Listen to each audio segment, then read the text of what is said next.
Good morning. Good morning. Good morning, everybody. Morning. And everybody, you can see this is live and not recorded because you can hear the people in my backyard cutting grass right now. So apologize in advance. John, Scott, nice to see you back. Hey, everybody. So I'm getting my camera going. Okay, James, welcome. We'll get going here in a minute. John, it looks nicer where you're at. Oh, actually, we have the sun poking out here now too. Oh, well, this is definitely, I think, 2016 background of Atlanta. So Yeah, the buildings have changed quite a bit. yeah, exactly. I took this picture from the 17th Street Bridge at Atlantic Station. Yeah. I was amazed actually. I don't go through Atlanta a lot. For those that are on the call, I'm just north of Atlanta, but I was amazed actually going to the airport not long ago. I guess I just don't pay attention.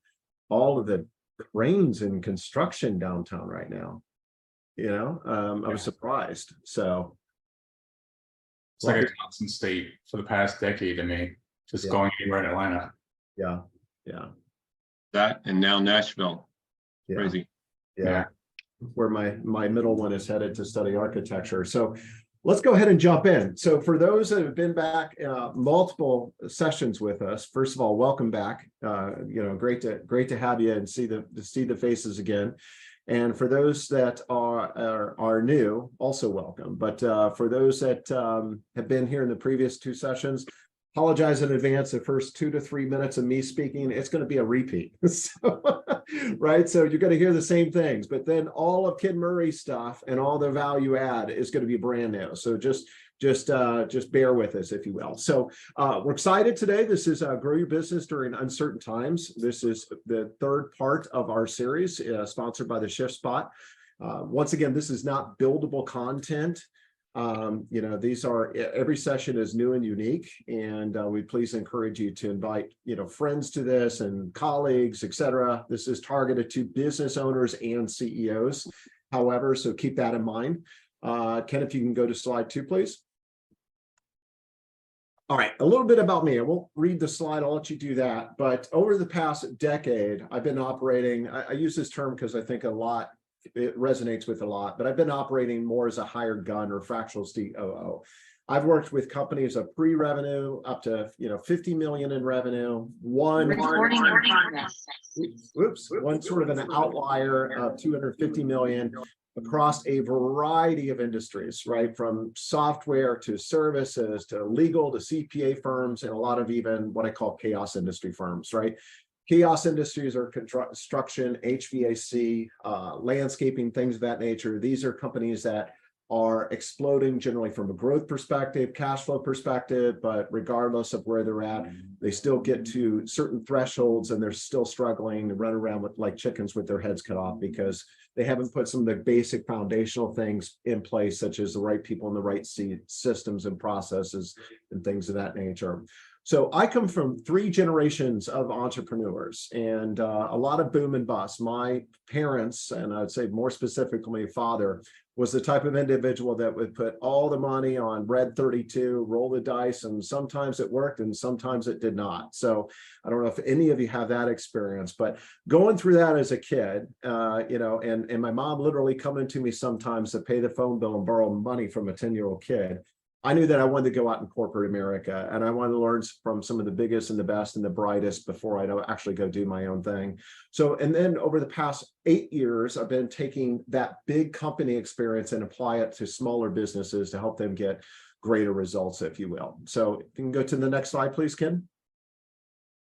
All right, so the Shift Spot was created to help business owners and CEOs take back control of both their business and their lives. My partner and I, soon to be wife, which is Winter. Winter, please say hi or wave your hand if you could.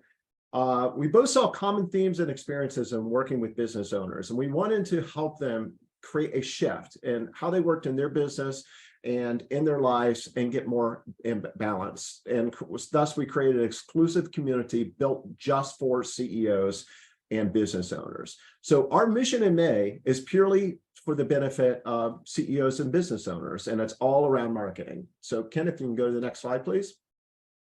Now, as I had stated, the previous events, this is not going to be a sales pitch. We are going to talk a little bit about this, the Shift Spot. All the rest is going to be value add content that you can take back to your companies. But at the Shift Spot, we're all about helping you get balance back. And we focus on these core areas, such as finance, sales, marketing, people, leadership.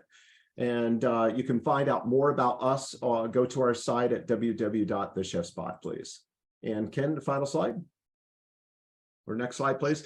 All right, so today we're going to talk about how to drive business and create business during uncertain times, and specifically talk about the growth gears. And I'm excited today to have a friend and colleague of mine, Ken Murray. And actually, might as well go to the next slide if you could, please. Ken Murray is a fractional CMO. He's got a long history of experience, 25 plus. I went ahead and rounded up, Ken. I don't know what your exact math is, but I went ahead and rounded up and shared my age. But Ken has, for the past couple of years, has been operating as a fractional CMO in mid-market accounts. He's an avid cyclist, downhill skier, cross country, biking. He bikes a lot, and he also plays the banjo. So I'd love to hear him play. And one of his claims to fame is actually the little jingle around 1877 cash now. So the very first session, I actually attempted to sing that. It was horrible. Thank goodness John wasn't here. Scott wasn't here. I don't think we have any of the same players, but I'm not going to do that again. But if you recall that commercial, the opera singers, Ken is the man behind that, if you will. So with that said, let me go ahead and transition over to Ken Murray. Ken, take it away, please. Yep, great. Thanks, Ken. Appreciate the intro. Great to be here again. Good to see some familiar faces and some new ones as well. As Ken said, so I've worked at a lot of different companies, largely corporate, and for the past several years, I've been focused specifically on companies like yours, this sort of middle market, working directly with CEOs and their leadership teams to help figure out growth, right? To help build a sustainable, scalable growth engine, if you will. And I do that with a company called Chief Outsiders. We're a network of about 120 chief marketing and chief sales officers now. We've added the sales expertise in about the last year or so. And that's all we do. We spend, typically 6 to 9 months with companies. So we're sort of plug and play. We've got all industries represented in our network. So if I'm not the right person, we'll find the right person that can fit in and solve your problems. And it's a very holistic process. And today I'm going to share with you, let's move on to the next slide here. Oh, sorry, I'm just to back up one stage here. The past couple of weeks, we've gone through and had some fairly intensive sessions. The first one, really focusing on what's marketing and how to keep things in perspective, keep it simple. Last week, we talked about what makes this so hard, the differences between big M and little m, and we kind of walked through a budget example. So hopefully this was helpful. Some basics that you can take back to your team. And that's the whole point here, is to share information that you can take back. Today, I'm really excited to share a concept that I use, that I've been using for now decades, right? It's codified into this sort of simple process called the growth gears. It's made up of 3 components, these sort of interlocking gears: insights, strategy, and execution. We've been talking about this for the first 2 weeks. That's been the main focus. Here, we're going to bring it all together. I'm going to spend probably about 10 minutes on each of these gears, if you will. And it gets pretty complex, right? So I'm going to try to keep it simple. There's a lot of information here. I apologize ahead of time, but I'm available at any time to help you understand any particular point in here. If you have any questions or issues that you're thinking about in terms of how do I apply this to your teams. So the thing is, I pretty much guarantee that if you follow this framework, if you accept it and follow it, you're going to beat your competition. You're going to leapfrog your competition. And there's 2 reasons why. 1, it's a really good framework, right? It works. 2, they're not going to do it. They're not going to take the time and effort and energy it takes, because it does take some time. I mean, this is a commitment and an investment. You'll hear me say that time and time again. Marketing is an investment. It is not an expense, right? But if you do that, I'm pretty sure that you will be able to leapfrog your competition in any service or marketplace. So let's move on. All right. Oh, and just for a reminder, this little icon will be up in the right, upper right in each slide, just to keep pace. If you have a question, I need to go back to what was in Insights, it'll always be there. All right. So here's the number one thing, and you've heard me say this for the past few weeks. You got to be inquisitive, right? As you're thinking about the first gear, Insights, and the specific focus on customers, you've got to ask a lot of questions of your customers, the right questions, but you have to be very inquisitive. And it's questions about them, right? So what drives their economic engine, right? So think about how do you fit into their business, right? How important are you? Can I affect their profitability? You're starting to think about problem solving here and how I plug in. What problems do they have that I might be able to solve? This is probably the most critical one as you think about engaging in a new relationship. You know, they've got issues. They're not so concerned about your product or your service. They may not even be interested in it. They're interested in solving a problem. Yeah, just real quick, let me add, I didn't say at the beginning, I have the past couple of sessions. We do want this to be interactive. Some of the previous sessions have been very interactive. This is not purely just us, speaking. Feel free. I know John jumped in a couple times last week, which we appreciate. And so did Scott as well. If you have questions during it, or you even want to make a statement, go for it, or you can throw them in the chat or wait to the end. But, the whole goal is to gain value out of this and get some questions answered. So go ahead, Ken. No, perfect. I have a quick question. Ken Murray, Yes. Can you give us like one or two examples of like the right questions to be asking your customers? You say you got to ask the right questions. What would be an example, one or two? So what let's hold off, because as I go through that, you're going to start to see some of the questions, right? You'll start to see some of the examples. Okay. I will say that, each situation's a bit different. And you need to make sure you're preparing the right questions depending on what the situation is, depending on what who the customer is. I typically have a prepared list of, say, 15 to 20 questions that I really need to get answers to. And I'm going to be talking to, let's say, when I'm working with a client, I might be talking to 10 or 12 of their customers, right? So I can get a perspective. I don't want to just talk to one or two. I really want to get a broader perspective. I'm going to get those questions answered, but I'm also going to find out some new things based on questions that I didn't have prepared, but our conversation goes in a certain direction because that's where the customer wants to go. That's fine. I always come away from this sort of process with 2 or 3 brand new insights or opportunities that I didn't even know existed. So it's super critical that you go through this phase and just ask questions, right? I can help you prepare how that is, and you'll see some examples of that, though, as we get through. All right. Then you also want to know their perspective on you, right? What are we as a company known for? What value do we offer? And how does that value compare to competitors? So you can start to kind of position yourself as to where you are in their heads, right? So now we move into competitors. And it's kind of basic. To beat them, you need to know them, right? You really need to understand who they are, what motivates them, what are they known for, what affects their profitability, what's their growth strategy.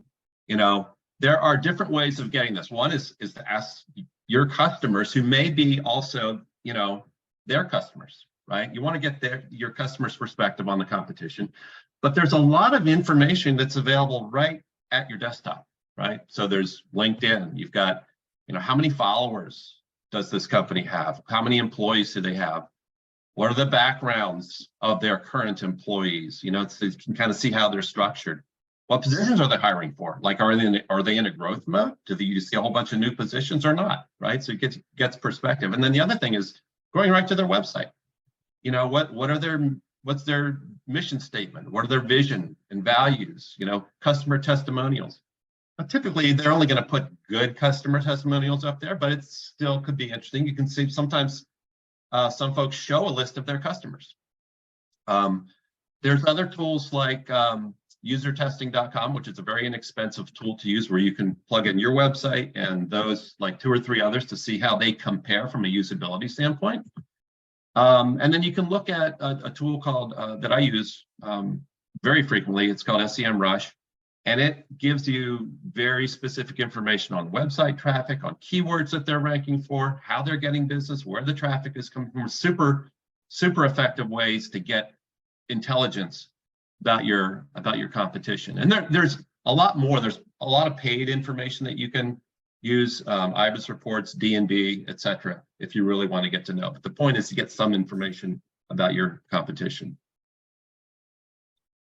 I think this is a really interesting thing an exercise to go through, is put yourself in the competitor's shoes. Like, if I were the competitor, and you got to do this objectively, right?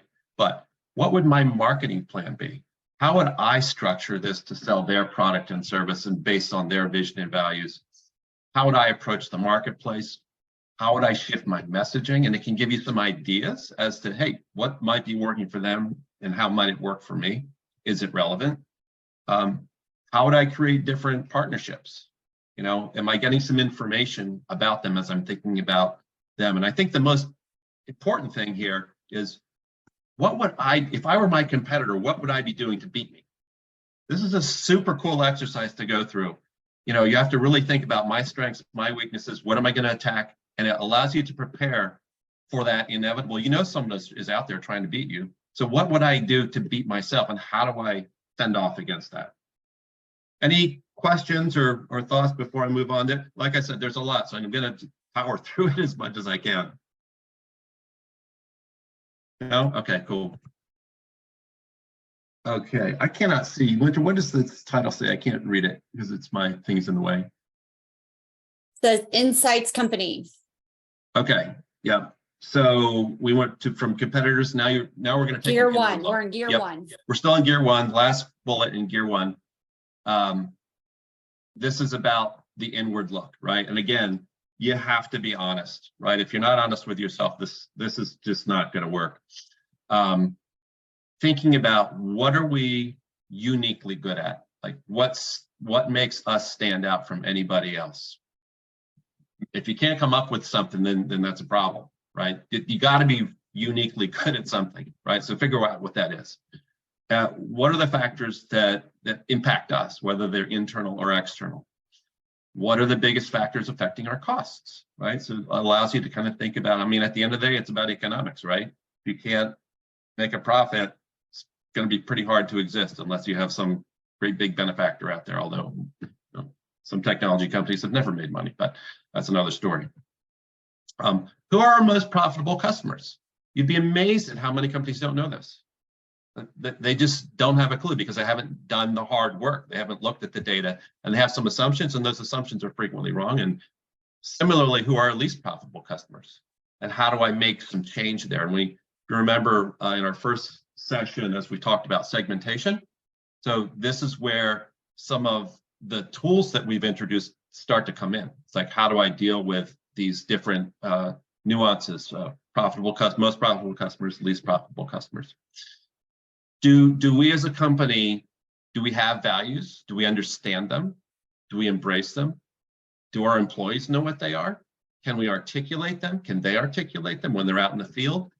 Do our customers know what they are? Like, this is really important stuff. So you have to, this is the inward look, and you need to make sure that you can answer these questions. And so, Winter, hopefully I'm getting back to your, like, what questions do I ask? This is depending on who you're asking, right? There's a whole list of them. Staying on company here. So each of you, I'm assuming, has heard of a SWOT analysis, right? Strengths, weaknesses, opportunities, and threats. That's what SWOT stands for. This is an exercise that I take all of my clients through regardless, right? It is fundamental. It's an exercise that can be done pretty quickly, an hour to 2 hours perhaps, in a kind of workshop or Zoom setting. With the leadership team, it's important that it's not just a one view perspective. You want to get more than one view. And you really want to get at your top, say, 10 to 12 issues in each category, whether it's strengths, weaknesses, opportunities, or threats. The left side, the strengths and weaknesses, is like the internal view. You know, what is it that we're thinking about ourselves and our competency?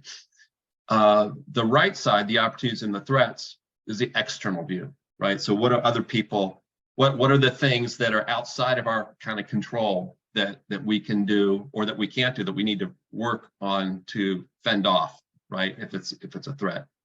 And then you want to rank order them. This is an example of a client I have in Florida. It's a technology company. And we went through this exercise, and they realized from a strengths perspective that their largest strength was a global delivery model. They have, they've got tech people in the US, in Argentina, and in Pakistan.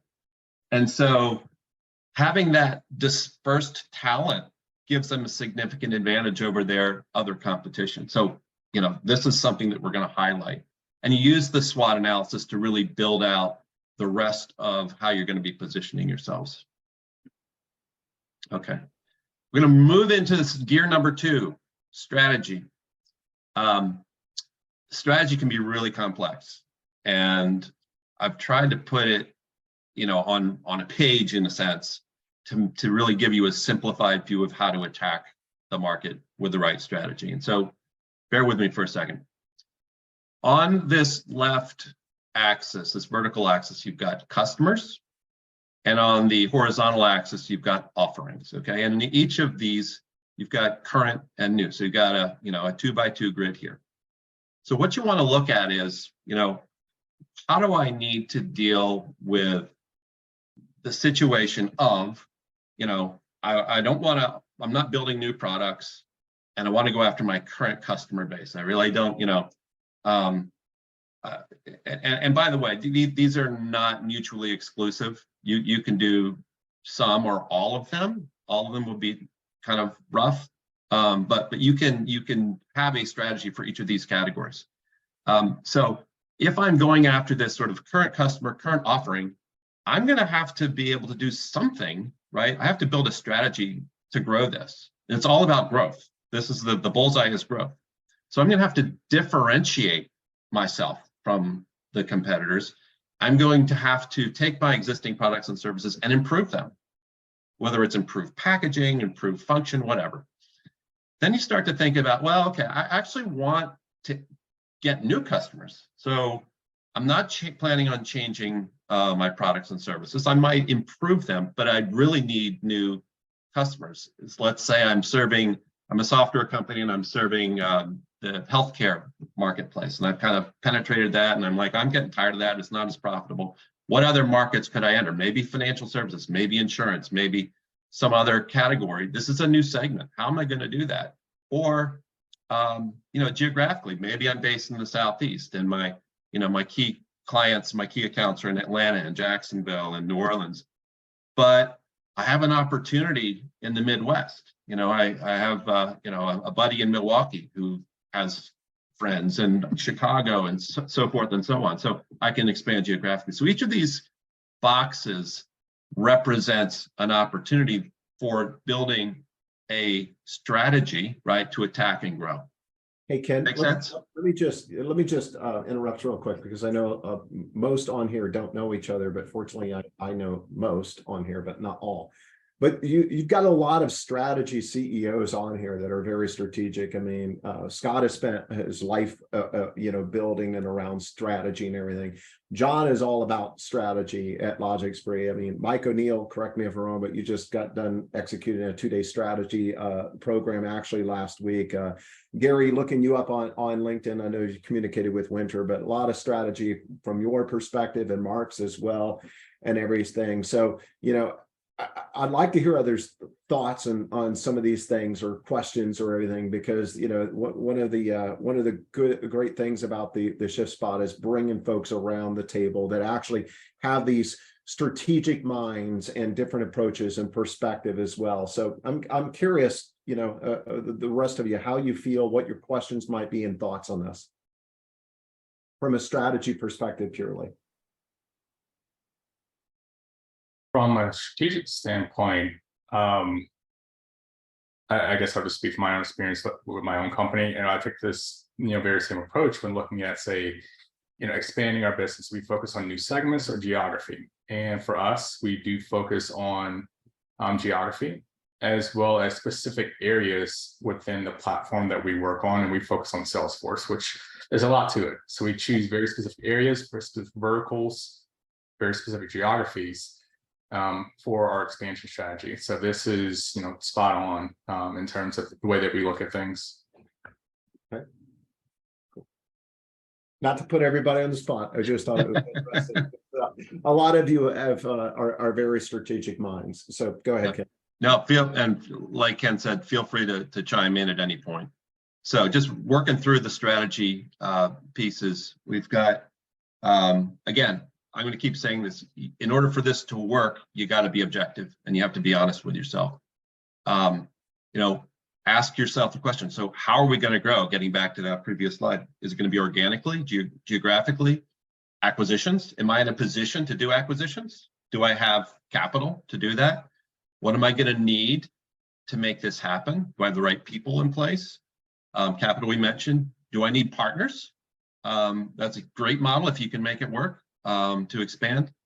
And how does it reflect what we've learned already about our customers, competitors, ourselves in the insights piece, right?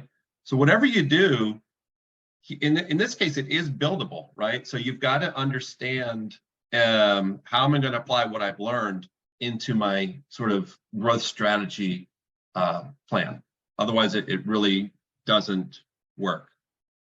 Okay, now diving into offerings, super critical. You got to make sure that whatever you're doing is aligning with the needs of the marketplace. Today, obviously, but you have to be a little bit of a visionary. You got to know what's happening. So if John is selling, Salesforce integration solutions, I'm not sure exactly what your company does, John. I'd love to talk to you about it, but you got to be where Salesforce is, and you got to know where Mark Benioff is going, right? So that you can move when they're moving, and you can be value added to their customers. I can give you a really good example that's occurring this week because of that. So for us, initially, the markets that we were going to focus on were the Atlanta and Raleigh markets. However, one of the verticals that we do really well in is real estate. And Salesforce is focused on real estate, and they're focused in Florida now. So tomorrow morning at 4 a.m., I'm flying down for a customer appreciation event in Miami, my team, because we're going to reshift our focus to Miami and Florida, based off of Mark Benioff, essentially. Yeah, that's awesome. And so you have that's taking that this gear essentially and being aspirational, right? You're saying to yourself, I got to be here. I have to have the vision, and we're going to build this out. We're going to go for it. But it's not just a guess. Didn't wake up one day and say, oh, well, maybe we'll go to Florida, right? It's based on data and information that you have. That's awesome. John, not to distract us, but Winter has decades in that area and that understands that geography as well. So it might be some value picking her brain offline as well. So yeah, definitely connect you offline. Cool. Well, good luck. So again, getting back to the offerings, the questions that I need to ask myself, is this what the market really wants or needs? And I'm only going to know that if I find out and ask the questions and look at the data. Should we look at this as a product or a service? I mean, especially in the software world, there's more and more service-based recurring revenue opportunities versus just selling a product. How should I price this? Critical. How am I delivering the service, right? And what features and functions and benefits are most important? How am I going to kind of highlight this? And can the way that we deliver, and this is a really, I think, probably the most important bullet here, can the way that we deliver the product or service differentiate us, right? So I'll use an example, maybe a poor example, but think about when you order, if you have an iPhone, I'm not sure if you guys are iPhone users or Android users, but I've been an iPhone user for years and years. And the packaging, right? The packaging that you get the iPhone in, whether it's delivered at your home, office, or if you go to the store to pick it up, is amazing. To me, it's amazing. And it's not inexpensive, but they've intentionally created this packaging in such a way for it to be memorable and for it to be easy to use and for the directions to be simple and for the packaging to be unique and brand centric. It differentiates Apple in my mind, right? A lot of things about Apple differentiate themselves, but that one in particular sticks with me. And it's just a package. So think about how you can deliver your service and can it really differentiate? And I really try to get people to think about being amazing, right? So think about how we can amaze our customers. I want people talking about us. So your brand, and we'll get to this in 2 weeks, but your brand is what people say about you when you're not in the room. And you want people talking about your brand in the context of being an amazing experience, regardless of what they're doing, with what your customers are doing. And this product, this sort of delivery system is one place where a lot of companies don't pay enough attention, right? It's kind of that last mile. So I'm going to walk through a quick construct that I use with clients again. In a second, sorry, it's about positioning. Capturing really the elements and essence of value and driving why we as a company matter, right? What is it that we do? This sounds like a basic question, but you'd be amazed the number of times I've asked leadership teams, okay, so tell me what you do. And I get, out of 5 people, I get 5 answers, right? You got to be on the same page and you have to be able to say it succinctly. Why is it relevant to the target audience? How are we different? How are our target customers different? This is super critical. Real quick example. I went through a voice of customer exercise with one of my clients, and was asking each about 10 of their customers, and this was the CEOs were the customers, their clients, spend about an hour each with them. So it was an investment in time, but I needed to really understand this as part of our insights work. As I'm asking the questions, I'm starting to tease out, there's 2 different groups here. There's 2 different personas that I'm talking to. Didn't know this before I walked into the conversation. One is kind of a passive group that uses my clients' products to solve some problems, solve some basic problems. It isn't fundamental to their business, but it's nice. It's nice to have, and they think it's affordable, yada, yada. Then there's this group that uses the product and service and integrated it in many different aspects of their business and is looking to do more. I called them the transformers, and I called the first group the passives. And we took that information and we completely changed how we position the company, because both of these personas are important. The transformers are more important because ultimately they're more profitable, but there are lots of these passives out there, and we still need to be able to market to and sell product to. So we created different streams, different customer experiences, different website experiences, depending on who you are. It's really critical to get to understanding how are my customers different? How am I going to target them differently? And I think one of the things you asked us, Ken Murray, in the positioning was what makes you indispensable. And it's a question that haunts, Ken and I to this day, is just what makes you indispensable. And you can think about it, you're going to get the best answer ultimately from customers and users of the product. And that's hard at sort of when you're starting up, because you don't necessarily have a lot of users, right? But you'll get there. Trust me, you'll get there. Okay, here's another construct that I use. So we use SWOT, we use this thing called brand house. And the ultimate idea is, so you can see it kind of looks like a house, step back. You want to get to a positioning statement. Super critical, it's got to be succinct. It's one sentence. It really tells the element of who you are. And you're really getting at, what do we do? Why do we matter? How are we different? Supported by data, supported by evidence in these proof points, okay? I'm gonna, again, share with you one client. I won't go through all this. It's a lot of noise, frankly. But I will read the positioning statement because I think it articulates, it's this clarity point. For medical malpractice insurance carriers frustrated with stagnation and inability to modernize, client provides analytical solutions that dramatically improve risk management capabilities, increase operational efficiency, and drive profitable growth. Okay, so the main thing is it goes right to the problem, goes right to the pain that their clients are having, which are malpractice insurance carriers, and shows how they can overcome that pain, right? It really isn't about the product. It's about solving pain. And that really is what a good positioning statement should be. Again, supported by the knowledge of what we do, why we matter, how we're different. And then all this is real data down here, right?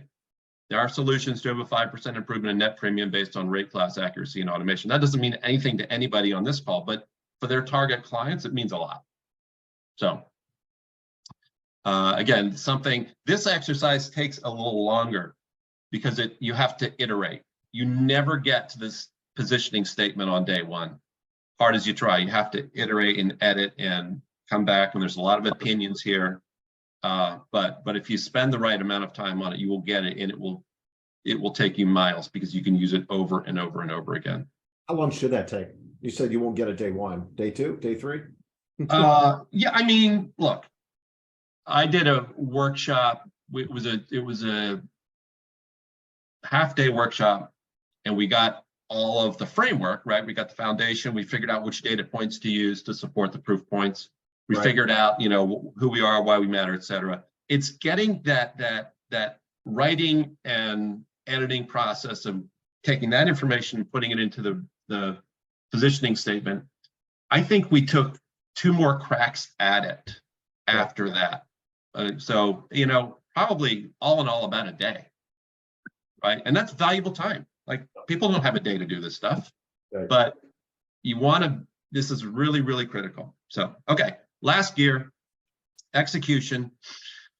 We're going to dive into resources first. So you need money or capital, you need people, and you need technology. In this case, I'm using marketing technology because I'm a marketing guy.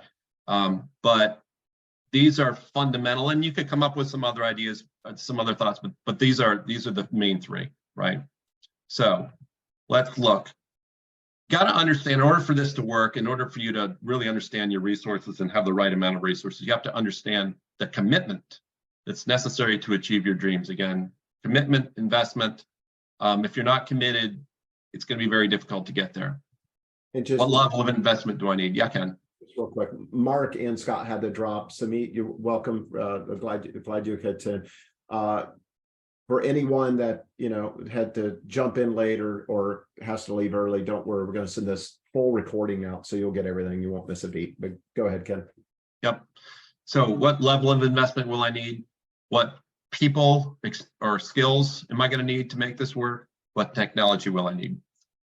This is getting into the tactics piece of strategy. This is a typical marketing and sales funnel, right? You've probably seen something like this. If not, I can kind of walk through it. And by the way, there's nothing linear about a customer journey. And this is what this kind of reflects, is this, I'm made aware of the brand, and now I'm going to go educate myself on the website and do some research and evaluate and, justify that research and purchase and then go on through it. It never happens this way, right? I mean, there's a lot of back and forth. And if you think about the sales process, who's reaching out to me? Am I getting an email? What type of research am I doing? How am I made aware of the brand? So it's kind of all over the place. However, you need to identify these stages so that you can understand and start developing tactics so that how am I going to make people aware of my brand? When they're made aware, what do they really want to do? Most people want to learn. Most people don't want to just go and buy, right? I need to learn. So how am I going to educate them? How am I going to show them that they might have a problem? What resources am I going to provide? Is it going to be a website? Is it going to be a webinar like this? Is it going to be sales collateral, whatever it is, right? Do I have their email address? Can I send them something? How do I get them to really justify? Do I give a demo? There's all kinds of questions here, and there's tactics to deliver the experience that's necessary to get the customer to keep moving through this funnel until they get to the purchase point. And then after they purchased, same kind of thing. Like, how do I get them to actually use the product? Because if they use it, chances are, if I believe in my product, chances are they're going to continue to use it, and I can keep them, and I can resell, and I can get them to start being an evangelist for the company. So there's the point here is that you just have to think about the entire customer sort of engagement and journey, right? Along with that is measurement, right? Metrics. I love this quote. It's from William Thomson Kelvin, who's a British physicist. If you've heard of Kelvin units, it's a scientific measure of absolute temperature. So absolute precision. And he said, what's not defined cannot be measured. What's not measured cannot be improved. I'm a total advocate of this. It's not perfection. Like when you're building measurements, it's hard to get perfect. But if you don't define it, you can't measure it. And if you're not measuring it, there's no way you can improve it because you don't know where it is. So think about that. I try to think about that at every aspect. Now, the problem is there's so many things that can be and should be measured, right? So I've got a real short list here: website traffic, SEO ranking, cost per click, conversion funnel, email open rate, brand awareness, etc. I could add 100 more easily. And they're all important. They all should be measured. They all should be tracked. But again, it's prioritizing the things that are most important, helping understand what that means. And then how do you connect those dots? And that's, what we call attribution. How do I understand that, as if I have a, retail establishment, let's say, what drove that customer into my store? Was it a direct mail piece that I sent? Was it an ad they heard on the radio? Was it a search they did in Yelp and they saw me? How am I going to know that, right? How do I connect those dots? And there are ways to do that. Again, it's not perfect. But if you have the data set up the right way to measure, you can start getting much better intelligence in terms of attribution. Yeah, is there a question? Oh, okay. No, I was just going to say, we've had a couple of people join in late. Feel free to chime in with any questions. And then Ken Murray just heads up. It's 11:42. Yep, I got it. I'm on the last part of. And for those that joined, last year, full recording is going to go out. So once again, so don't worry about missing anything. Yep.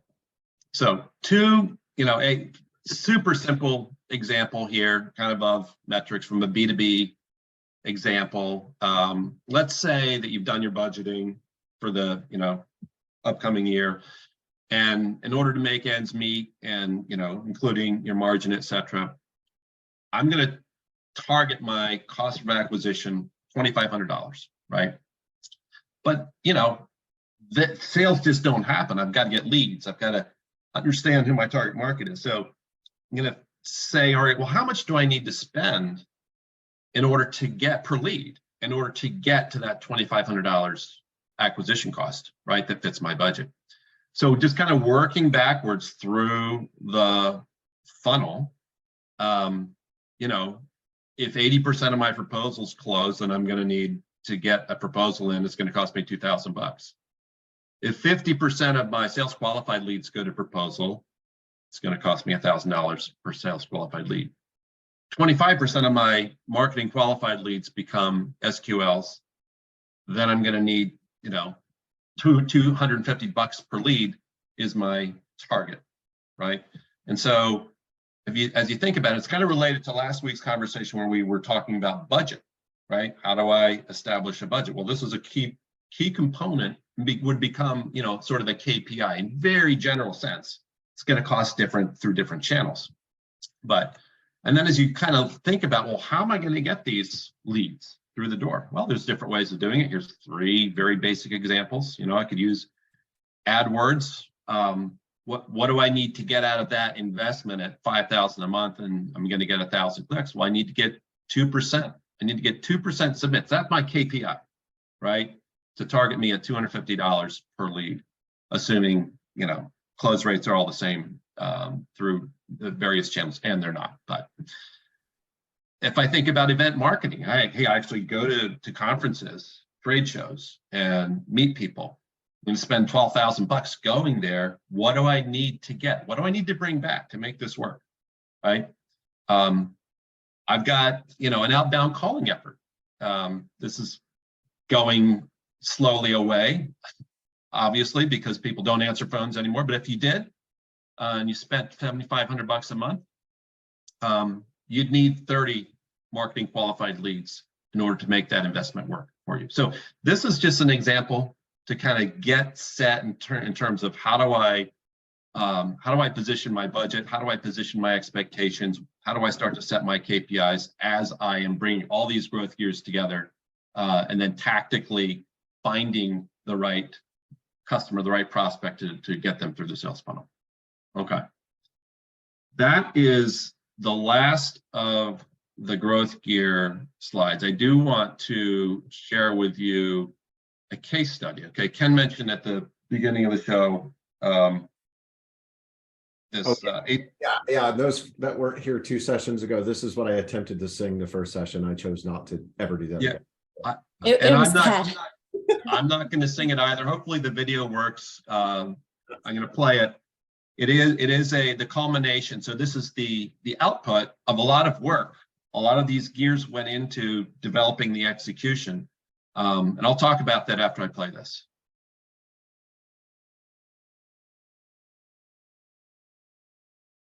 Well, it looks like I'm going to have to sing again. Please don't. All right, it's not playing. So it's not playing the But sound. I'm sure everybody knows this commercial. Oh, it's not playing the sound? Okay. Oh, you hear it, huh? Because I can hear it. Okay, Yes. we do not. So you might as well close it out. We've got a couple smart technologist CEOs on the line. Maybe they can solve it, but that's for a different call. So Okay. So yeah, go and when you get it, I think when you get this slide deck, you'll be able to play it from your desktop. Yeah. Right. So I thought we might have an issue. So apologies for that. But so the point here is that I had a challenge in front of me I was a CMO at JG Wentworth.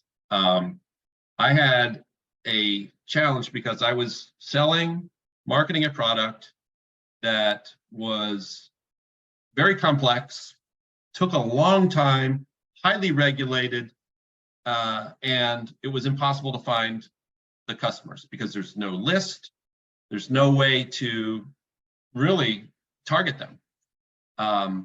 So what I needed to do, I needed to go through my growth gears. I didn't call it growth gears back then, but ultimately that's what it is. I needed to figure out what work is going to be necessary to get to my end result, right? Which is obviously, increasing sales, but also I had this other goal.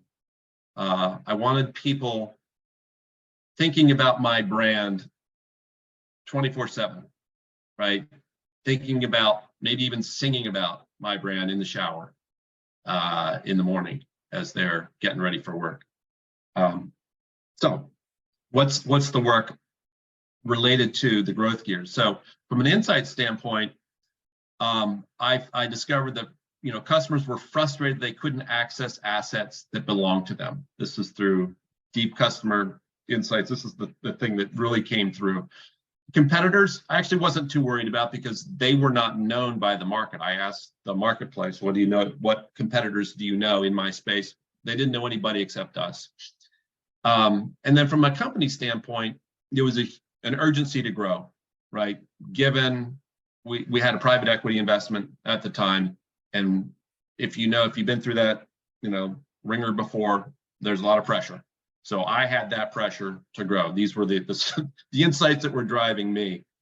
From a strategy perspective, like I said, I had no lists. I had to go do deep county by county research to find out where these people aggregated, where there were concentrations of people, and then ultimately put together a plan that would allow me to target those people. The offerings, again, focused on the solution, not the product. Nobody cares about the product. It's solving the problem and the need. And then positioning, I say fun and whimsical. It was really outrageous. It was really ridiculous and outrageous, that I think are better descriptors. To capture attention, to launch into outer space, if you will, in an unknown marketplace. So that was how we really wanted to position this. Now, from an execution standpoint, put together the tactics. I knew I had to have TV because I had no list, and I needed to have broad dispersion to get awareness, and obviously using digital as well. I also purchased this vanity number 877 Cash Now. That was key, and that was how this thing all came together. There's a separate story I can relate over a beer or something that's ridiculous relating to this number. But from a resources perspective, the thing here is I had my CEO's commitment. He, I walked him through the process. I walked him through what could become, what I thought would be magical potentially. And he backed me up. So that was the most important thing, is having his support. And then from a metrics standpoint, we developed our own analytics, frankly, to be able to measure, knowing it would be complex, knowing how to measure tying when an ad ran to calls that we got in our call center, hits that we got to the website, conversions that we got on the website, traffic all the way through, capturing at the customer level. And this was many years ago. We were able to do this to specifically track the impact, the cost, and the conversion. So at the end of the day, yeah, we dramatically increased sales. We owned the market. We actually bought several competitors as a result. They just couldn't compete. And that other goal that I had about having people, sing in the shower. So on YouTube, you can go and see the ad itself. There've been millions of views. There's literally thousands of comments. The vast majority of them are funny and positive. Here's one. I've had this stuck in my head for like a week, and I haven't seen the commercial in ages. I just looked at this yesterday. Every time that we've talked about this, it stays in my head for a week at bare minimum. Sorry. Every single time. Sorry about that. Yeah, I mean, singing it right now. Yeah. And I did there was one referencing, I can't believe it, I was singing this dang song, I don't think you use the word dang, in the shower this morning. What's going on with my life? So mission accomplished. Now, that said, there's luck in a lot of things. There's serendipity. A lot of things came together for us. That has to happen as well, as to hit it big. But it really was about the insights, the strategy, and the execution at the end of the day. So that concludes. I'm going to push it back to Winter and Ken to kind of wrap up. I appreciate your time. And again, I'm available at any point for conversation if anyone would like. Would love to chat. Just real quick, Ken, before you transition over to Winter, at any point were you going to play your banjo during that commercial? I was not. Okay, good. Thank you. I'm glad for that. Yes.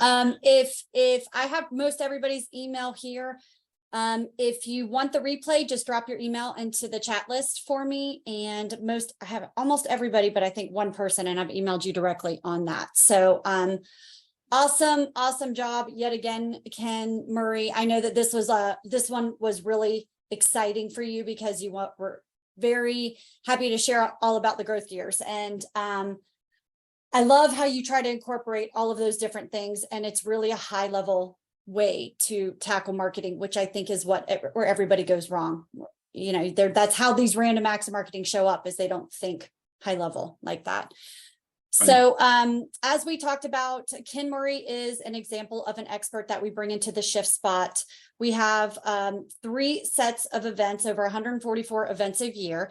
And this expert coaching section down here in the right-hand corner, that is the one that Ken Murray is doing for us for the month of May. We're calling it Marketing May. In June, we have a killer lineup. With actually Mike O'Neill, and we're going to be talking about how to win the talent game. So in June, it's going to be all about human capital, people issues. And, you know, if you've got a business, the one thing you've got is people issues. So we change what the theme of the month is going to be, and it's around the 6 sections that we see business owners tend to struggle with. So not going to dive into all of the membership benefits. They're all listed out on our website, shiftspot.com. But we basically just go into figuring out what your biggest business issue is, giving you support around that. We bring in, we've learned that with CEOs, they are, there's never one coach that can coach them on all the different phases of their journey. So we kind of put them all into one pot for you and give you access to them. So you can participate as much or as little as you feel you need. If you think you've got, people nailed and you want to be a better leader, well, you can come to the leadership month. If you feel like you need to dive into everything, you can do that. And we also record and have these things available on your time, because the one thing that a CEO doesn't have is a ton of time to make it work on our schedules. So we make it easy for you to have access to that. So with all that being said, we're going to continue with our free Marketing May. This is the first time we've ever opened our doors to the public. We've had a huge response. People have really been loving it. Next week, go ahead and go to the next slide, Ken Murray. Next week, May 24th, it's our 4th event. There's only 2 left out of this 5-part series, and it's all about how to thrive in the digital era. So he's going to be talking, Ken Murray again is going to be talking about the single set skill set that's more important, more powerful than AI. And I think it's going to surprise you what it is. So thanks everybody for turning out. If there's any questions for Ken Murray, for Ken Paskins or I mean, chime on in.